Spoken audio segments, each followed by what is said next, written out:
Hey everybody, James Robert Elliott here. This is 5 ways to stop overthinking and make faster decisions. So number one, realize that there is no bad or wrong decision except indecision, right? Because then you fail by default. If you don't act or take action, speak up, do something, start something, stop something, then you fail by default, right? You learn, there's no failure, there's only feedback and learning and growth. There's no such thing as failure. Either it worked out, or okay, that didn't work so well, or that didn't work at all. What do I have to do differently now? No failure, only feedback. So again, there is no wrong decision. There is no bad decision unless you're deliberately doing something to harm yourself or others. Number two, trust your intuition. If the message seems to come from your body versus your head, it's probably your intuition. Often our head chatters about all kinds of things, fear, worry, this and that, and we can mistake it for our intuition. However, oftentimes we're tricked by our fear into not following our intuition, not following a theme. And if it's a constant theme in your life as well, a constant desire or a feeling of I should do this, I want to do this, I really like to do this, I need to do this, our voice that's telling you to do something. Often if it's a theme, again, it's intuition. If it's a last minute resistance or you go to do something and then there's a fear or worry or well, what if these 10,000 things go wrong? Again, it's probably fear versus intuition. So where is that message coming from? Head, or does the message seem to come from your body? Pay attention to that. Number three, stop trying to be perfect. End perfectionism. There's, first of all, no such thing. Second of all, it's never going to be perfect until you do it, and you do it again and again and again and again. Think about learning to walk or riding a bike or learning your job or learning a hobby you have. Was it great at the beginning? No. Was it even good at the beginning? Probably not, right? We start and we take action. And yes, there's again back to no failure, only feedback. We learn. And every time I do something, every time I run my courses, heck, every time I do a blog or a podcast, it gets better and better, right? I wasn't great at the beginning, better the times after today. Stop perfectionism. It's actually a way of hiding. It's a way of procrastinating. It's a way of staying safe because nothing will ever be perfect. So often if you're a perfectionist, nothing will ever get done. Okay, number four, the 10-10-10 rule. Ask yourself, will this really matter? Will it, whether I'm spending energy or money or time or whatever, will this thing really matter in 10 days, in 10 weeks, 10 months, in 10 years? Will it really matter in the end that I've spent or lost or gained or otherwise or forfeited, a certain amount of money or time or energy or whatever it is? Will it really matter big term? Or has it taught you some great things that you've taken and you've saved more energy with, or you've saved more time with, or you've made more money with this thing, this perceived thing that you're worried about? And again, is it really going to bother you? Will it really matter in 10 years? Number five, be okay with boundaries. Be okay with saying no.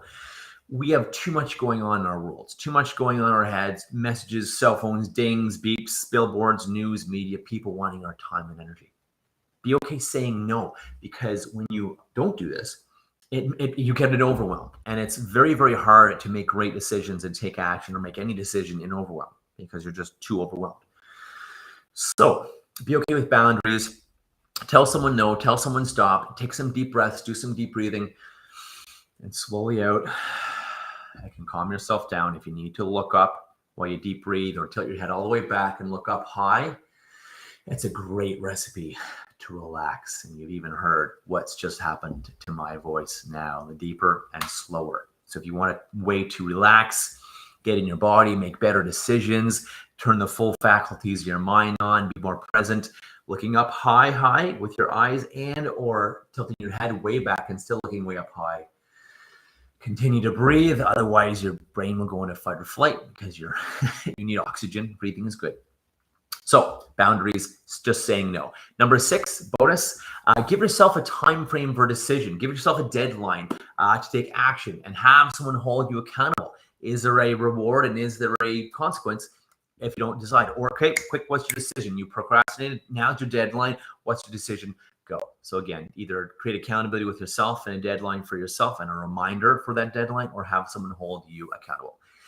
Here's one last extra powerful bonus, and it's master the art of creating constructive constraints. What do I mean by that? You've probably heard of Parkinson's law, which is your task or any task will expand to fill the time allotted. If you give it a half an hour, the task will take an half an hour. If you give it an hour, hour and a half, the time will take an hour or hour and a half. So people who get things done really quickly, they create time constraints to do things because that way you're on it, you're going to get stuff done. There's no time for the phone or Facebook or messaging or dings or people bugging you or being distracted. It has to get done. So constructive constraints will help you get more done faster, and give yourself a short time frame to make that decision, enough to make an educated decision with some evaluation, but also take risk because there's no reward without any risk. So give yourself a time frame, like I said before, a deadline, not just for decisions, but any important tasks. So that way you have more time and things are not expanding to fill your day.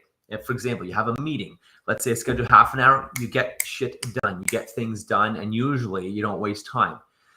However, if you schedule a meeting for an hour, hour and a half, 2 hours, then there's lots of messing around, talking, gabbing about the weather, whatever it is, taking time, being off topic, things like that, distractions. So constraints, master the art of constructive time constraints, and that will save you a lot of time in your day as a cool bonus and aside for this talk.